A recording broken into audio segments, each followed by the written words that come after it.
All right, we'll go right into it. Ladies and gentlemen, thank you very much for being here. Hope you're having a good afternoon.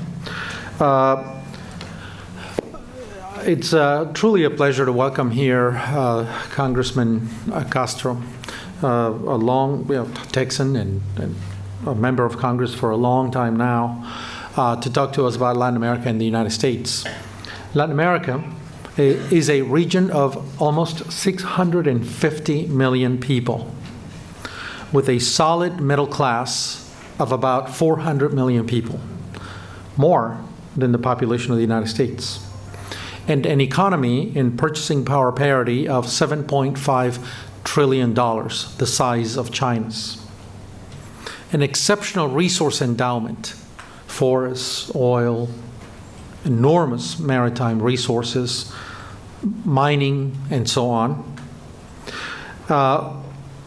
In Western values, Latin America is a Western hemisphere that was colonized by Europe and shares a lot of the values of the United States, and an enormous strategic importance to the world. At the same time, Latin America has had a complicated historical relationship with Europe first, and then the United States today. And the United States had for a long time an ambivalent position towards Latin America.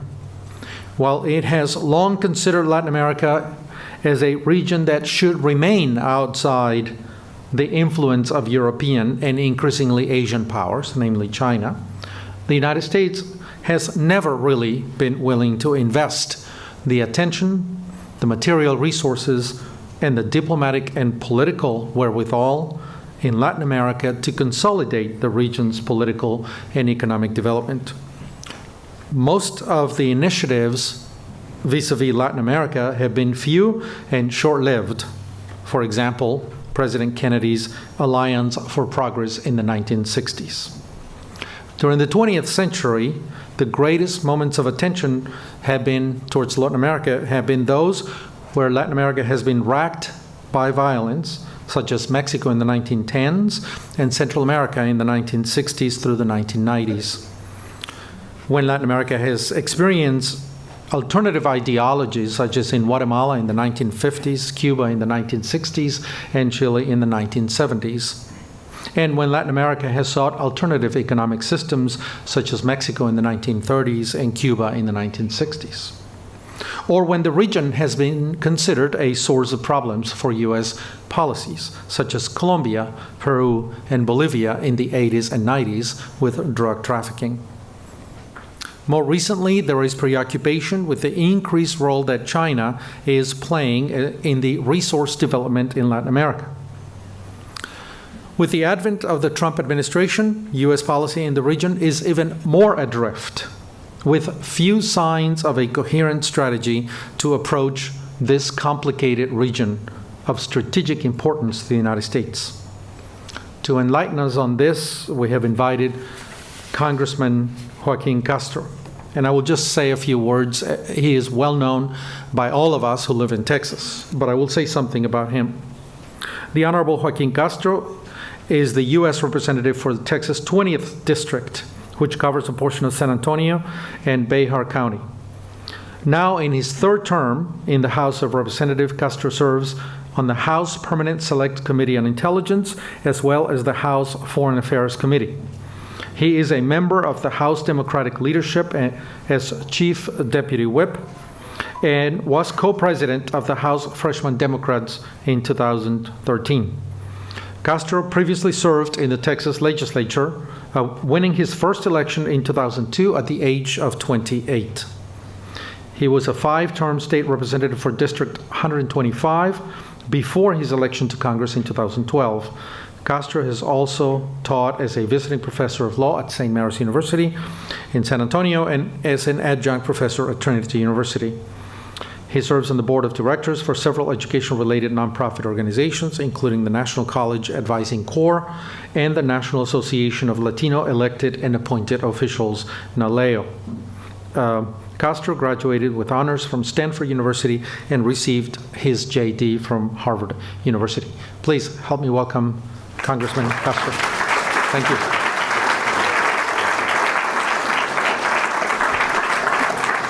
Good afternoon. It's great to be here at Rice University and at the Baker Institute with everybody. Thank you, Tony, for that wonderful introduction and for all of your incredible work and the incredible work of everybody here on staff. I would also like to thank Ambassador Jay Radishin for your incredible work also at the Baker Institute and for inviting me to speak here today. Thank you, sir. I'm Joaquin Castro, and I represent my hometown of San Antonio. Any San Antonians here?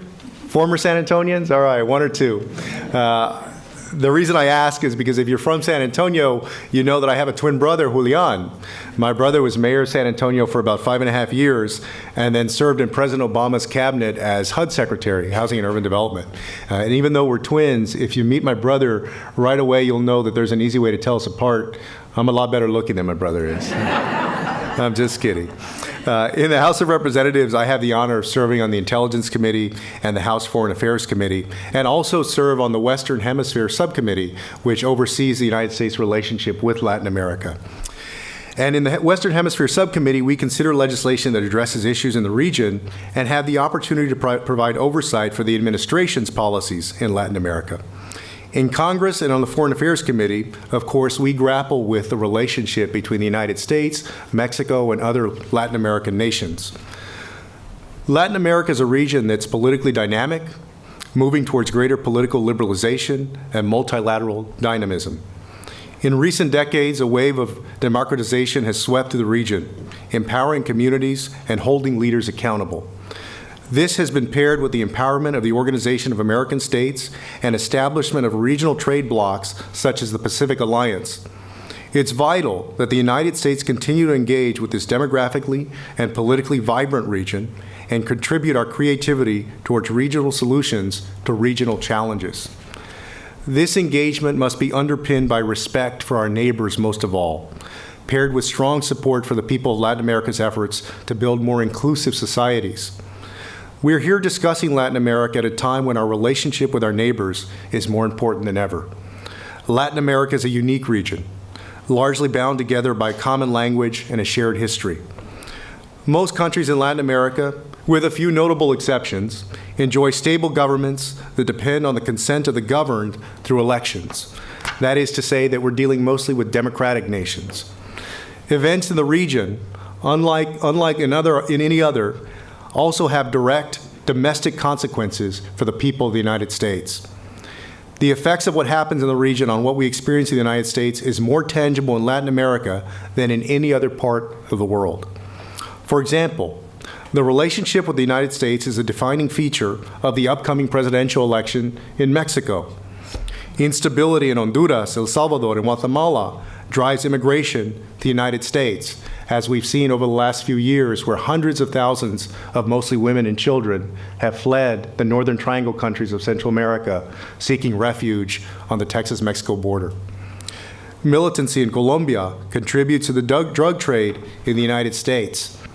Similarly, our domestic laws affect our neighbors in Latin America in direct and consequential ways. The demand for narcotics in the United States, of course, has affected supply, for example, in Latin America. The President's decision to withdraw Daca and TPS status for millions of people who have lived in the United States for decades will be destabilizing to Mexico and to the countries of Central America. These are two issues that we're, of course, watching very closely and that I'm hopeful Congress will find a solution for in the coming weeks and coming months. This would particularly be difficult for Honduras and El Salvador, countries that would find it difficult to absorb the return of tens of thousands of people. And I would also note would undermine U.S. efforts to fund the Alliance for Prosperity in the Northern Triangle countries by creating a stream of people who would be placed back in those nations. And undoubtedly, because they have strong ties, family members in the United States would try to find their way back. These policies have also been accompanied by ignorant or callous remarks by the administration regarding the Hispanic community in the United States, which is noticed in other countries in Latin America and reflects poorly on our own nation and its leaders. The most immediate demonstration of this link between the United States and Latin America concerns the ongoing Nafta negotiations or renegotiations. NAFTA has benefited Texans, but it's an old agreement, almost 25 years old, signed in my hometown of San Antonio, and now deserves a second look. Since we signed NAFTA in 1994, New technologies, most notably the internet, have transformed how we do business and deserve to be addressed in an updated agreement. I have serious questions over the President's negotiating stance, especially his treatment of our Mexican partners. The President's rhetoric concerning Mexicans, often racist, and his repeated threats to pull out of NAFTA have all intertwined U.S. politics with that of Mexico's. The President risks forcing Mexican presidential candidates preparing for the July presidential election to take a hardline stance against the United States to garner popular support in their own nation. This would only make it more difficult for Mexico to make the kind of concessions the President is demanding, raising the possibility that we do not arrive at a deal. This is a time we should be cooperating with our neighbor and our strong ally, Mexico, not fueling conflict. Mexico, like the United States, for example, faces a prospect of Russian interference in their elections.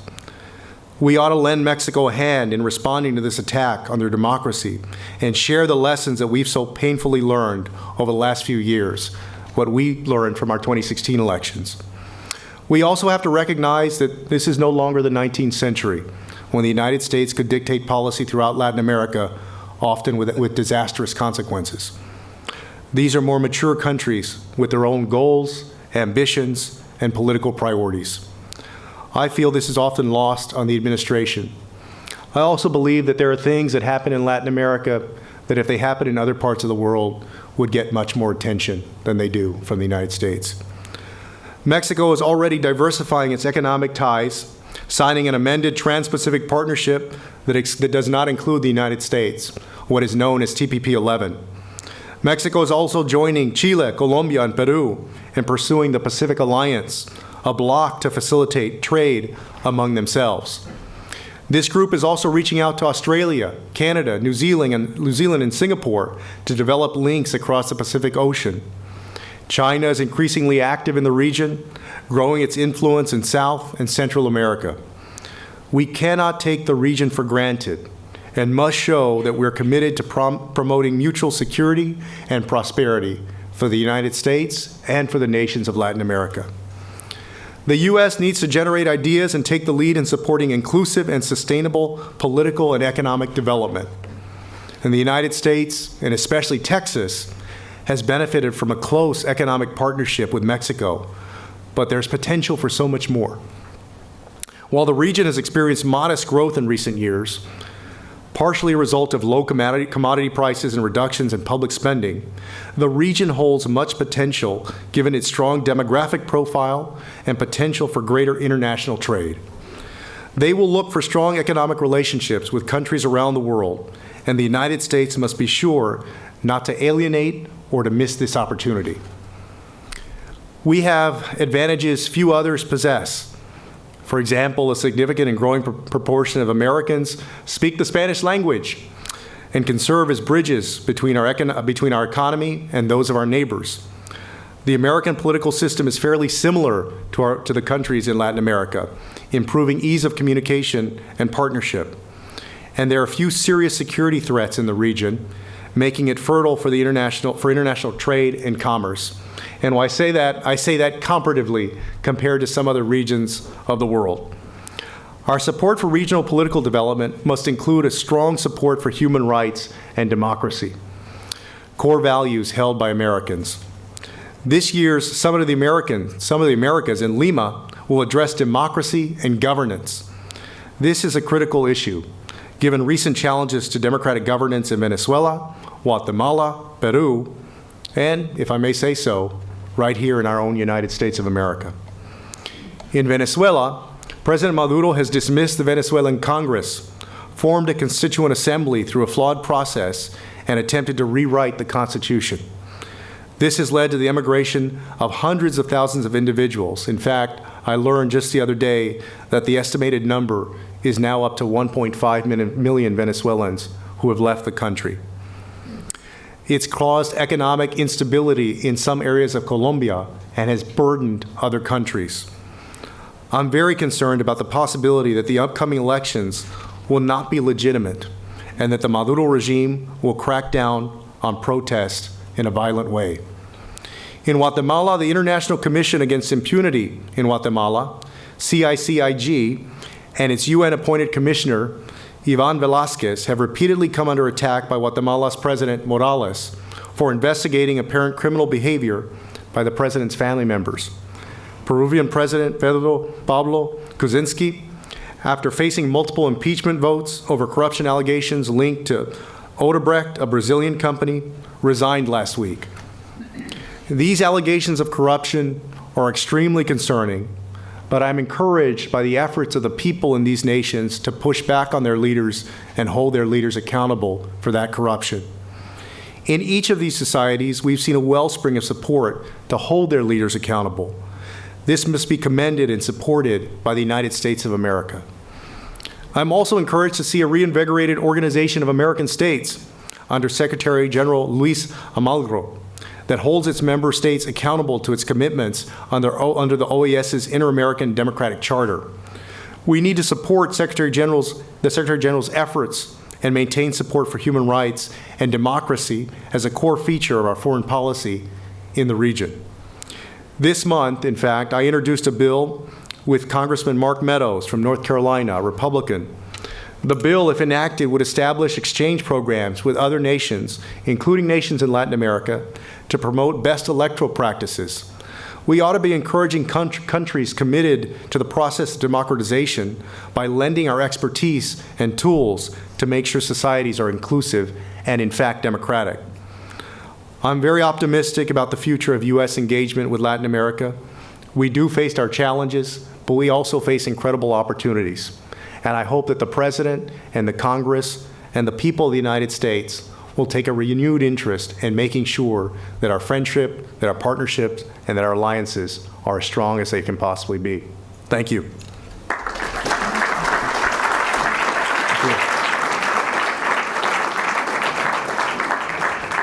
We have, I think you have a microphone there. Yeah, we do. I think I'm mic'd up. Okay, this is a conversation, so it's open to, we had a great conversation with about 40 students upstairs, so I think we can, and I see some of the students made it down here. I think there was enough curiosity in the questions and answers that a lot of the students rejoined us down here. So it's open to everybody for questions and comments.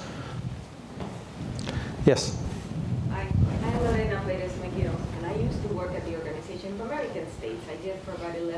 You were in Washington? In D.C., Yeah. yes, sir. I moved about 2.5 years ago. My question is, you did talk about the renewed trust that the member states have in the organization, but I do understand also that there's some lack of funding to do and to carry out all of the mandates that the member states give it. And what do you see as the level of commitment by the United States? That's a great question. And first, let me say that I'm very concerned about proposed cuts to funding in statecraft and diplomacy generally. These are some incredibly deep cuts that would be very harmful to the work of the United States around the world in achieving diplomatic solutions to many conflicts, including in the Latin American region. So myself and many others in Congress, many Democrats, but also some Republicans, have been speaking up very strongly about preserving what I would consider diplomatic funding. Funding for our State Department, for our partner organizations also, for things like the Global Development Lab. I've worked very closely with USAID over the years, and the United States has developed some incredible tools to take on the world's greatest development challenges. Real quick, let me give you an example. The Global Development Lab and its budget is slated, the President has proposed to cut its budget from $100 million to $12 million. What the Global Development Lab does is it announces a development challenge somewhere in the world, and it asks people to come up with a solution for that. So in other words, it crowdsources the solutions to our greatest development challenges, and then picks the ones that have the most promise, and seeds, in other words, provides funding to basically make those applications come to life and take on those challenges with the best technology, with the best ideas.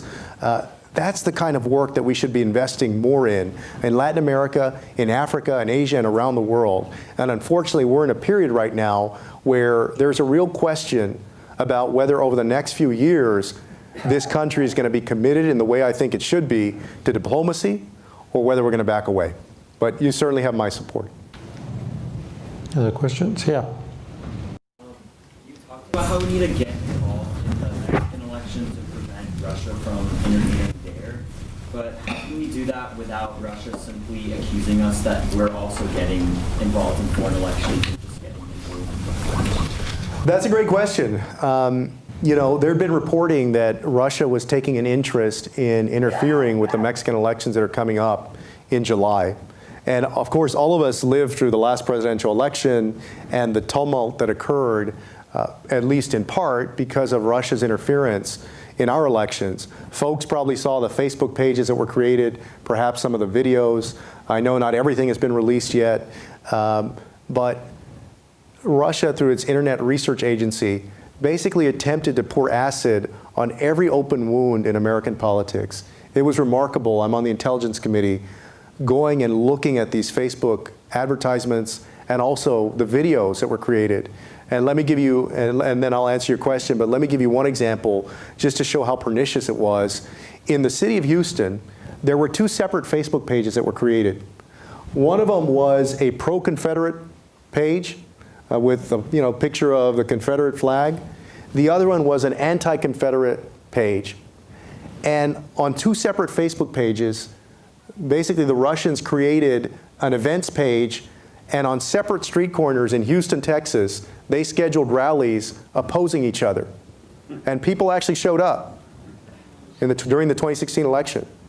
All of that was created not by Americans. Now, you know, as somebody from Cambridge Analytica in that documentary said last week, when you do some of this stuff, you put it into the bloodstream of social media, and then after a while, people who actually agree with these ideas will take it on. But that was completely fabricated by the Russians. So the stakes are very high. My answer would be this. The United States shouldn't be heavy-handed with Mexico. If Mexico would like to learn from us what we have learned about the dangers of Russian interference and also how to prevent it, then as a good friend, as an ally, we should be there to help. But in terms of, you know, it shouldn't be seen or be considered as any kind of interference. The Mexican people have every right and should be able to elect the candidate that they want out of the folks that are running. You know, we just want to make sure, if they're amenable to the help, that you don't have a nation like Russia who's trying to interfere. And we had a discussion earlier about why Russia might want to interfere with Mexico. You think about it, Mexico is nowhere near Russia, right? Eastern Europe you can kind of understand in proximity. But with Mexico, and I think the answer is because they basically want to create more conflict between the United States and a close ally that's in our backyard, and also because they know that if the United States has to really attend to some kind of conflict or chaos going on in its backyard, then it makes it less likely that the United States is going to attend to other things in the world.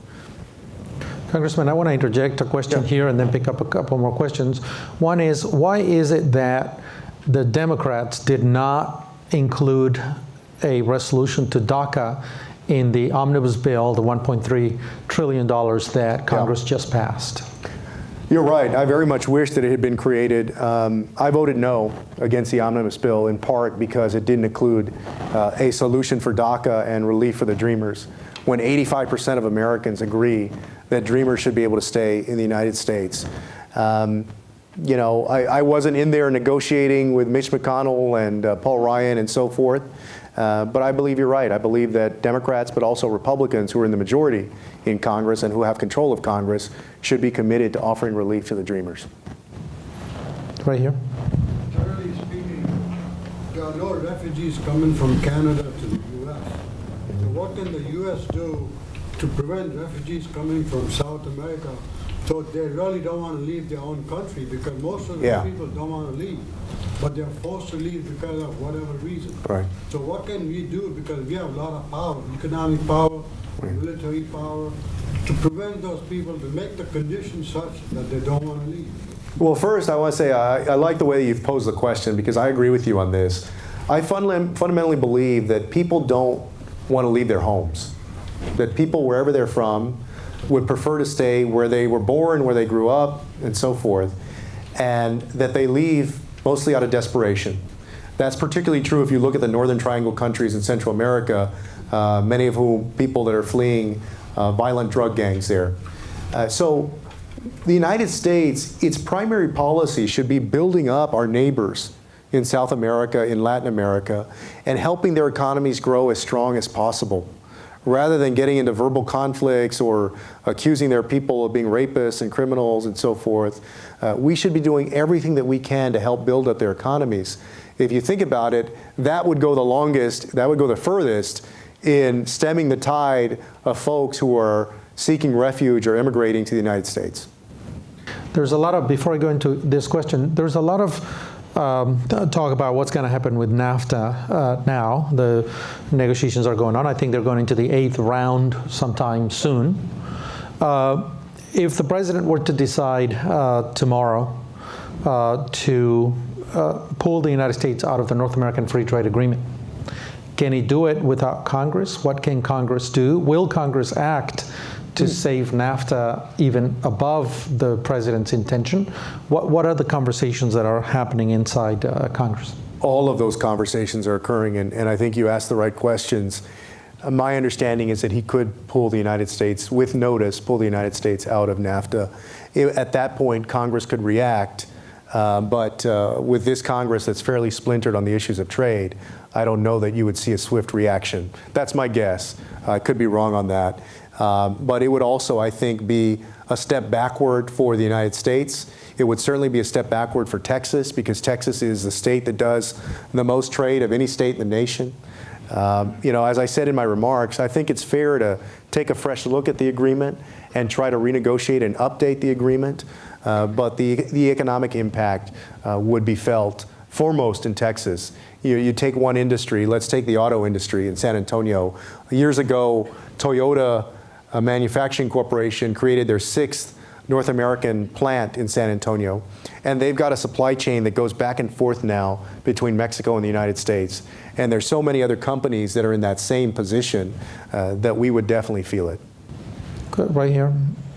Oh, thank you. I'm the Consul General of Spain. In his opening remarks, Professor Paya mentioned the traditional policy line of the United States consisting in trying to keep away from Latin America, Europe. It might be real, but it's certainly probably wrong because of the many common values and interests that we share.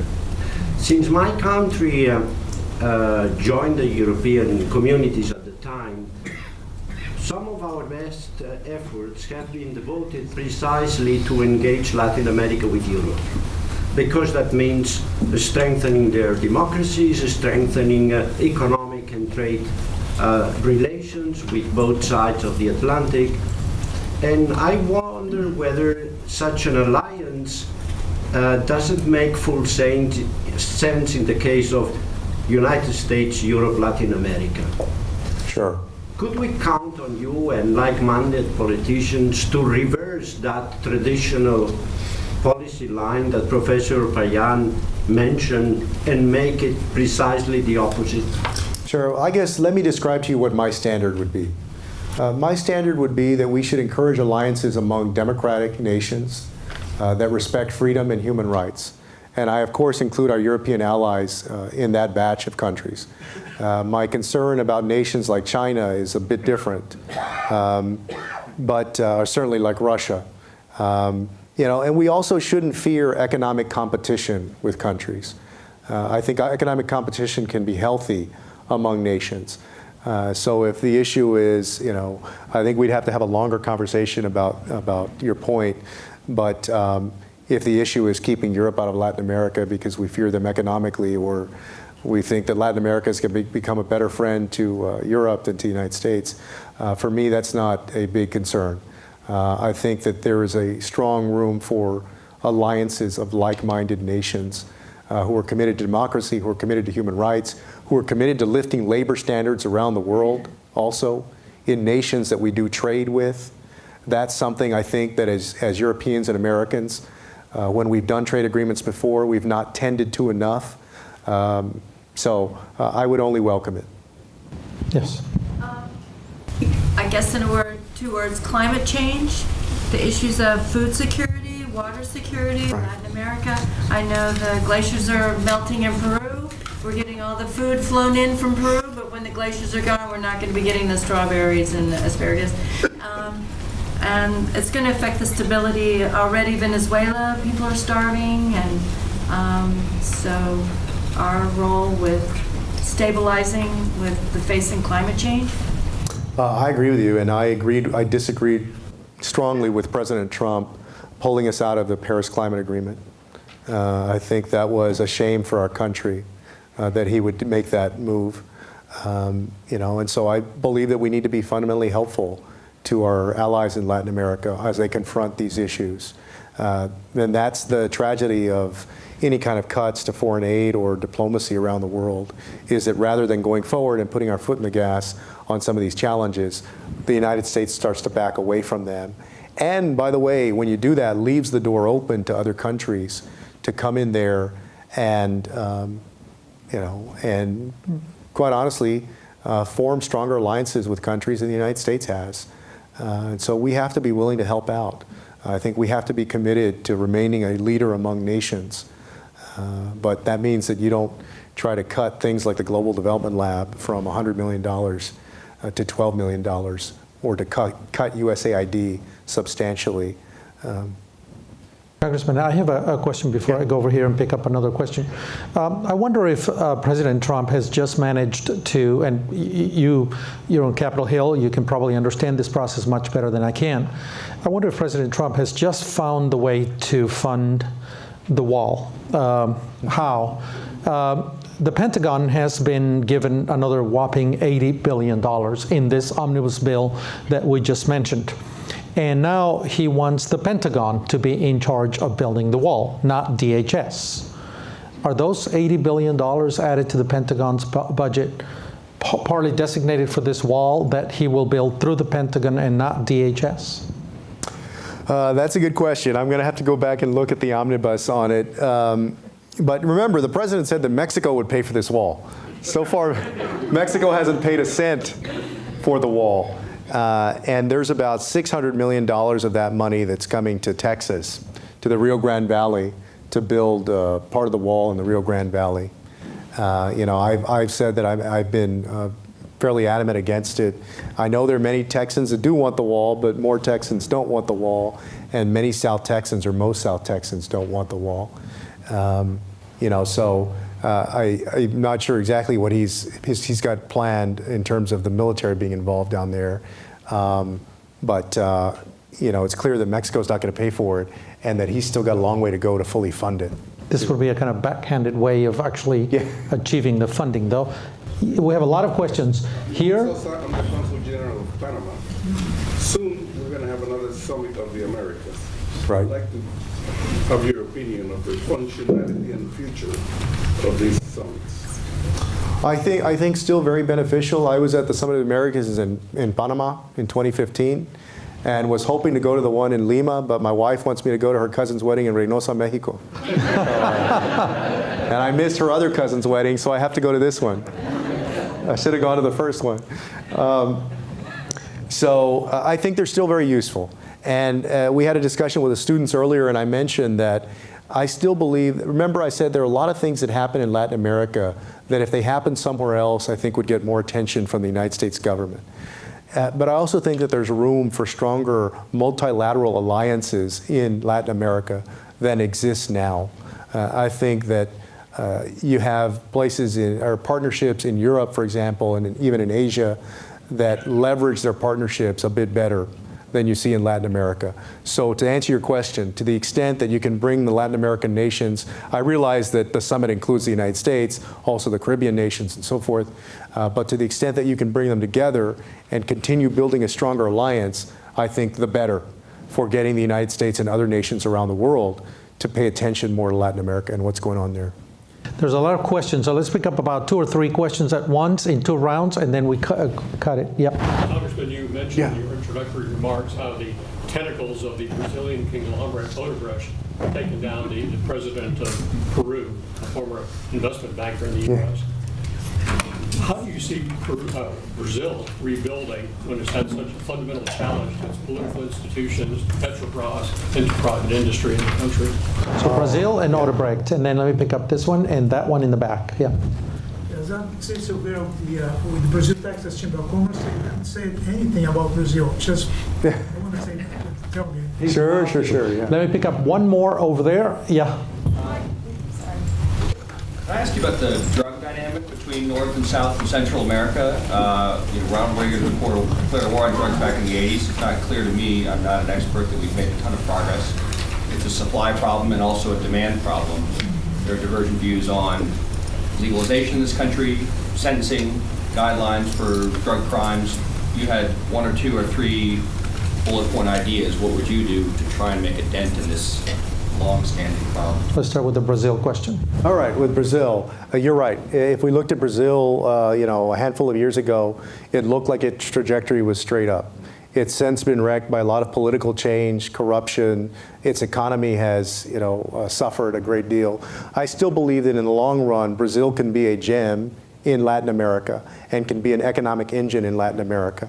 Remember, you're talking about a country that was in the top 15 in GDP, even ahead of Mexico in terms of GDP. And I think that it can get back there, but whether it gets back there or not really depends upon its people and its government, and whether it can get its act together, quite honestly. I'm hopeful and optimistic for the country. Like I said, I think the United States should try to be as helpful as we can be, as much help as the Brazilians want. And so I'm still optimistic for Brazil. The question back there? Yeah, remind me, what was the one? The drug one? Yeah. Yes, the drug question. It's interesting, in terms of the drug routes, they've changed since the 1980s, right? Although we've seen a resurgence in activity in Colombia, right? In Colombia, the government just settled its conflict with the FARC, which had been long-standing. But you're seeing in Colombia more coca production, for example. You're seeing it emerge again as a drug trafficking route to a degree that it hadn't for a while. Of course, you still have the issue of a lot of drugs coming from Mexico, and now you add to the fact something that you didn't have as much in the 1980s or 90s or even before that, which is the opioid crisis. I've made the argument that when we think about border security, rather than targeting Daca students or dreamers or going after people that have been here for 30 years and not committed any crime, and you're plucking them away from their families and deporting them, that a big focus of ours in the United States should be on combating the opioid epidemic and dealing with that and the drug route that is associated with the opioid epidemic. But I very much believe that there is responsibility on both sides, both on the supply side and working with the nations like Mexico and Colombia and others in Latin America to root out the supply, but also work in the United States to root out the demand. You brought up the issue of legalization. We have 2 states, well, we have many others that allow it, but 2 states that voted on it in Colorado and Washington State that have legalized marijuana. That has had an impact, has reduced the profitability of marijuana production in Mexico, so it's had a very real impact on that. Has legalized, obviously it's been legalized now in more states, and I think that you will continue to see that trend occur. It, of course, has been a much more sensitive topic in Texas. I think part of that is because of our politics have been more conservative, but also because we're on the front line. We're on the border with Mexico where many of these drugs are coming up, right? We're right in the middle of that trade route. So it has been a more sensitive issue here. Ultimately, I think you'll see this state and others move towards decriminalization, and perhaps beyond. I also think that the issue of drugs, we're still with a certain framework of the 1980s and 90s. The United States is now a major producer of drugs, marijuana being one example. The opioids crisis, which has a lot to do with medications. It's now a full legalized or semi-legalized market, I guess, of drugs. And so this supply and consumption markets distinction that used to exist is no longer that clear to me. Yeah, I mean, with opioids, certain opioids, for example, there has been a prescription drug crisis in the United States for many years now. But also, we are seeing story after story about the availability of prescription drugs. You may have seen a story in the last year and a half or so about a town in West Virginia, I believe, where a small town that was flooded with basically prescription drugs. I forget, they looked at the ratio of person to the amount of prescription drugs that were available, and it was just astounding. I mean, just ridiculous, something that nobody would ever believe that people would be using in a reasonable way. So we've got a long way to go in making sure that we control the problem here, in addition to controlling what's coming into the country. Would you allow us one more round of course. questions? Yeah. Real quick, I know I left that one there. Why aren't we trying to have a better relationship with Venezuela? We all know Maduro is bad news, but we have created so much conflict, or been involved with so much conflict in the Middle East over oil and their energy reserves. We all know Venezuela is rich with oil. Yeah. Why aren't we trying to work with people in our backyard? Okay, Venezuela here. I have a question, a petition, and a comment. Okay. Since you are in the House Intelligence Committee, what do you think regarding Venezuela, a military intervention? Do you support or don't support? You think it's out of fashion? I mean, I can answer that right now. I don't see that happening. My petition is please support the TPS. I know that there is no solution, but I support the TPS for Venezuela. I just came as I am originally from Venezuela, now I am American, but I ask you please to support that. And my comment is, if you have any doubt that the election in 20 May, they are going to be fraud, they are going to be fraud. Don't have any doubt. Okay, Venezuela on the table. Yes, young man. Well, mine was also the same about Venezuela, but in the more economic aspect. What can we, as one of the economic superpowers, do to kind of help restore the economy there, in addition to help reinflate the democratic values in the nation? That's one nice group of questions on Venezuela. Last question here. I'm sorry, the young lady. I'll pick up yours as well, but we'll finish there. Yes. What are your thoughts on the impacts of the president's reshuffling with respect to the National Security Advisor and the Secretary of State beyond U.S. policy? And last, yes. There is a general table in Houston. We have plenty of Taiwanese company around the border of Texas and Mexico. So do you have any recommendation of what's the role that they can play in the future economic relations between the United States and Mexico? Great. We'll finish there. Congressman? It's Venezuela. It's the reshuffling of the security team of the president, and economics and trade on the border, especially, I guess, in the automotive industry. With Taiwanese companies? Okay. Yep. Let me answer the domestic politics question first. I'm concerned about the rate of turnover among cabinet members, including at the State Department with Secretary of State Tillerson. I don't think that he got a chance to really fully get into the job, to fully learn it, and to get good at it, because he was only there for a year. I also think that it was highly disrespectful for him to be released or terminated the way that he was.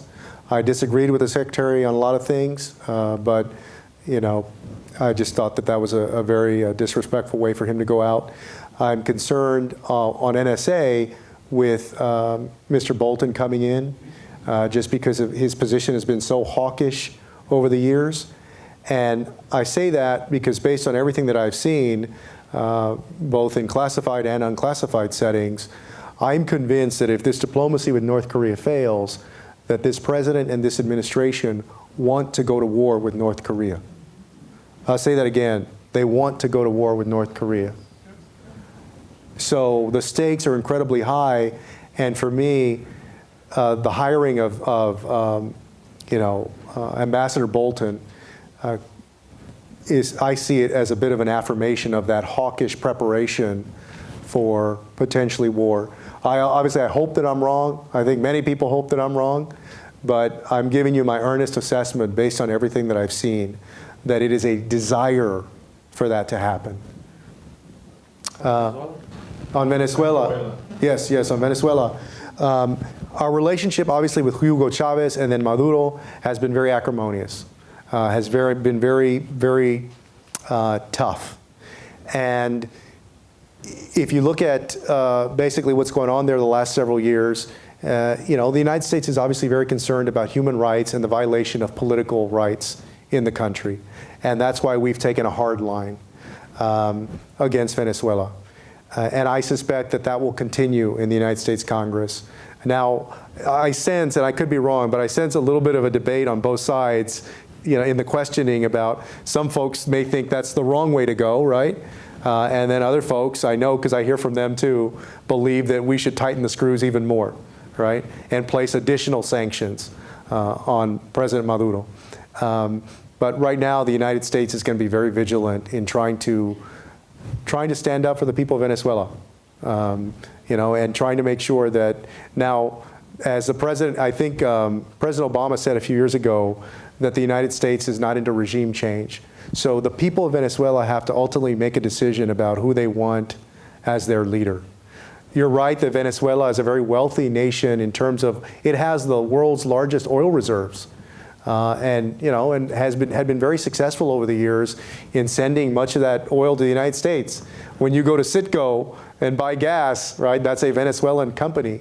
So I hope that we can have a good and productive relationship with Venezuela, but I also think that, that the people's rights over there have to be respected. Sure. Oil from Saudi Arabia. Right here, the question. Yeah, I'll answer in the next as part of this one. Yeah, the question on. There was another part of Venezuela though that. Did I miss another piece of the Venezuela? Electoral fraud of the elections. Oh, right. May 20th elections. Yeah. I mean, again, look, the United States wants to be helpful in making sure that we've got democratic elections around the world, and including in Latin America. That's why I mentioned the bill that I proposed with Mark Meadows. That's one small step in exchanging basically electoral, not observers, because you're not there to report back, but best practices, right? But ultimately, we can only be helpful to the people of a nation. We obviously can do other things like sanctions to try to correct behavior, but ultimately, it's in the hands of the people of that country, too. I want to conclude by impressing upon you a couple of things. Number one is, remember the numbers. Sometimes they have a weight of their own. Latin America has over 600 million people, almost twice the population of the United States. And it is an economy the size of China's. Collectively, it would be effectively the second largest economy in the world. But I think Latin Americans' importance, by the way, its resource endowment and the opportunities in Latin America have caught the eye of many other countries, recently China. We shouldn't see necessarily China as a rival, but I think obviously the United States will face fiercer competition for attention from Latin America. And Latin Americans haven't been able to historically come together very well. Mexico has sort of deserted from a role as a leader in Latin America. Brazil doesn't relate well to the Spanish-speaking world in Latin America. So it's very difficult for Latin America. When Latin America has been able to come together, it has been because it has been brought together by the United States. And the United States has no such policy today.